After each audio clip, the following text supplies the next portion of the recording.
Des milliers de personnes ont manifesté samedi dans les rues d'Utrecht, aux Pays-Bas, contre les restrictions sanitaires. Le gouvernement a imposé un confinement partiel il y a 3 semaines. Bars, restaurants et magasins non essentiels doivent fermer à 17 h. Les taux d'infection ont commencé à diminuer légèrement cette semaine, mais restent proches des records. Autre manifestation à Vienne en Autriche pour le 3e week-end consécutif.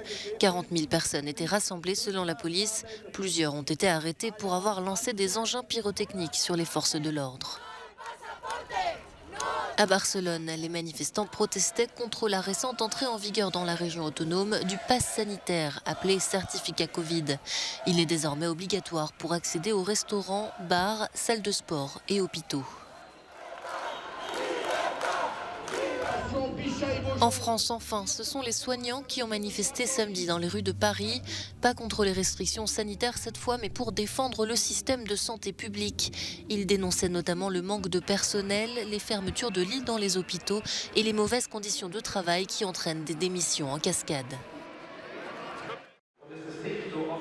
C'est sans surprise que le SPD, les sociaux-démocrates allemands, ont ratifié ce samedi l'accord de coalition. Un texte qui encadre le travail du futur gouvernement formé avec les Verts et les libéraux. Les quelques 600 délégués réunis en conseil extraordinaire ont plébiscité l'accord à 98,8%. Après 16 années de pouvoir d'Angela Merkel, ce gouvernement, sans les conservateurs, ouvre un nouveau chapitre pour l'Allemagne. Le progrès. C'est ce qui nous distingue, le SPD, les Verts et le FDP. Et c'est aussi ce qui nous distingue des autres qui siègent sur les bancs de l'opposition au Bundestag. Le fait de voir que nous avons des idées, que nous voulons réellement les faire aboutir.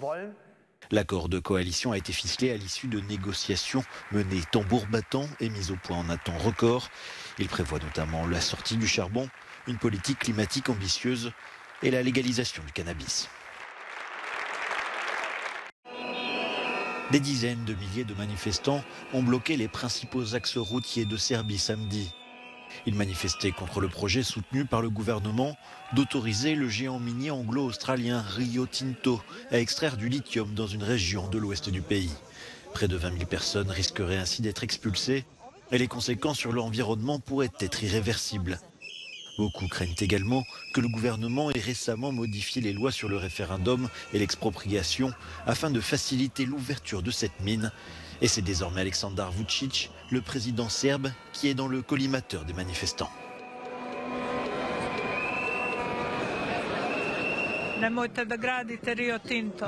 Ne construisez pas Rio Tinto, n'empoisonnez pas mes enfants et mes petits-enfants. À qui allons-nous laisser ce pays? Je l'aime et je suis ici pour défendre mes enfants et mes petits-enfants, et ensuite le pays.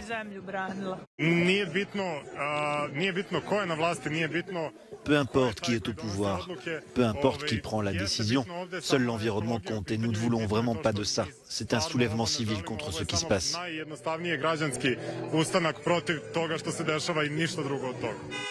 L'extraction du lithium, métal nécessaire à la fabrication des batteries, exige de grandes quantités d'acide sulfurique, ce qui peut générer de l'arsenic. Rio Tinto assure pourtant que son chantier sera parfaitement respectueux de l'environnement et dit vouloir investir plus de 2 milliards d'euros dans le projet. Il s'agissait de la deuxième manifestation nationale à l'appel de groupes écologistes et avec le soutien de plusieurs partis d'opposition. À quelques mois de probables élections nationales, il compte bien utiliser cette mobilisation contre le pouvoir actuel.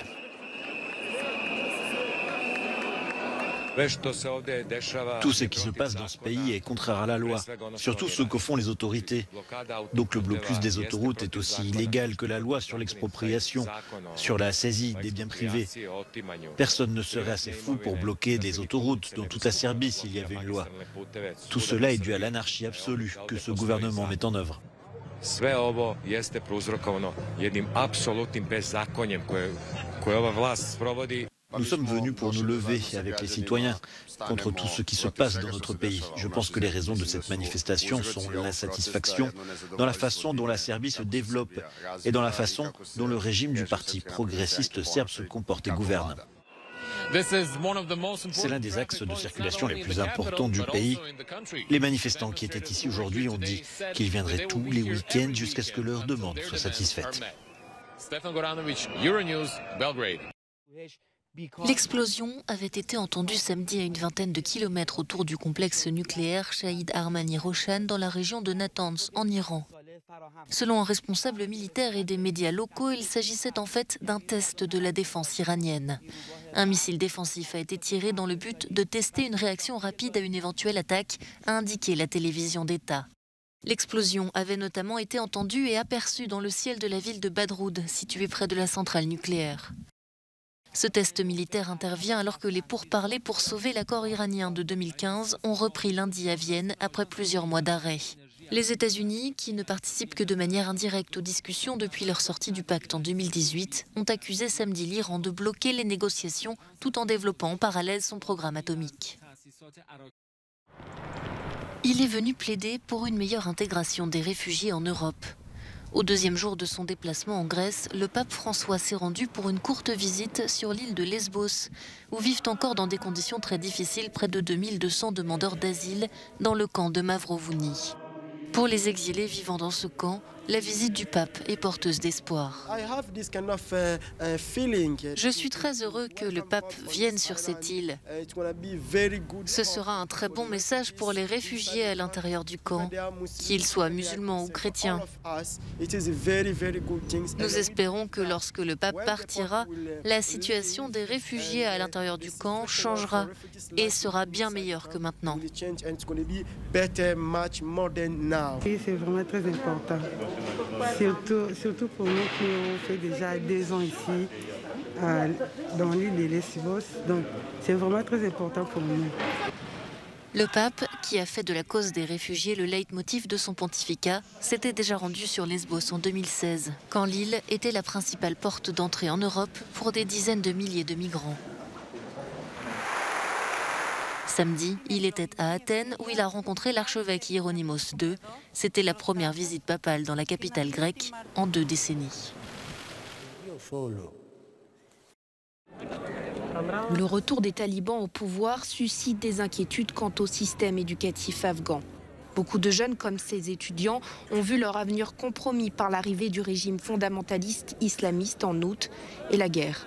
Mais une autre difficulté les guette. Avec l'approche de l'hiver, le pays est menacé par une famine qui pourrait atteindre des millions de personnes.